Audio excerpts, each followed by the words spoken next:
Soupir de soulagement pour des milliers de voyageurs. La grève des 10 000 agents de bord d'Air Canada est terminée et les premiers vols doivent reprendre ce soir.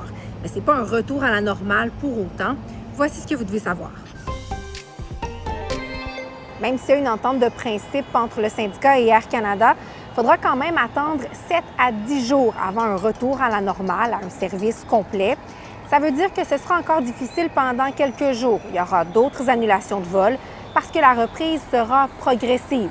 Les clients vont recevoir des notifications pour les informer du statut de leur vol. Si vous êtes un voyageur, ce qu'Air Canada vous demande, c'est d'éviter de vous rendre à l'aéroport si vous n'avez pas de confirmation que votre vol a lieu. On recommande de vérifier sur le web, sur le site Internet ou encore sur l'application. La priorité d'Air Canada, rapatrier les voyageurs à l'international. Quand vous arrêtez le réseau, vous avez des avions qui ne sont pas au bon endroit, vous avez des équipages qui ne sont pas au bon endroit. La première priorité, ça va être de rétablir l'intégrité du réseau, donc de s'assurer que les vols qu'on opère nous permettent de positionner les avions, les équipages, etc. de la meilleure manière possible pour que la reprise se fasse le plus rapidement possible. C'est la rentrée dans les cégeps cette semaine. Je suis stressée, mais ça va. J'imagine que je vais m'adapter. C'est vraiment grand, puis je vais me perdre, c'est sûr. Nouveaux gens, nouvelle place, mais je pense que ça va bien se passer. Là. Beaucoup de nouveaux visages et certains cégeps dans la grande région de Québec sont même à pleine capacité.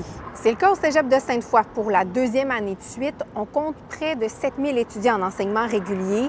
Il y a 1 000 demandes d'admission qui ont été refusées au premier tour. Du côté du cégep de Limoilou, le nombre d'étudiants inscrits est 8 % plus élevé que l'an passé. C'est la hausse d'inscription la plus forte des dernières années. Et les cégeps de Garneau et de Lévis notent aussi une hausse. À Thetford, on parle même d'un record d'inscription, près de 1 500 étudiants. C'est aussi la rentrée à l'Info de Radio-Canada. C'était le lancement de la nouvelle saison de l'information et quelques nouveautés. Sur ICI RDI, une nouvelle émission matinale avec une équipe renouvelée, mais aussi un changement de nom. Première ligne avec Catherine Gauthier, Raphaël Bouvier-Auclair et Rebecca McConnell. Ce sera du lundi au jeudi dès le 8 septembre. Et toujours sur ICI RDI, sur le terrain avec Christian Latreille, il sera question de politique américaine et internationale, mais aussi de ce qui se passe au pays. C'est à 16h aussi à compter du 8 septembre. Et ici, à Québec, à la radio, Alexandre Duval sera à la barre de première heure dès le 2 septembre. Bonne rentrée!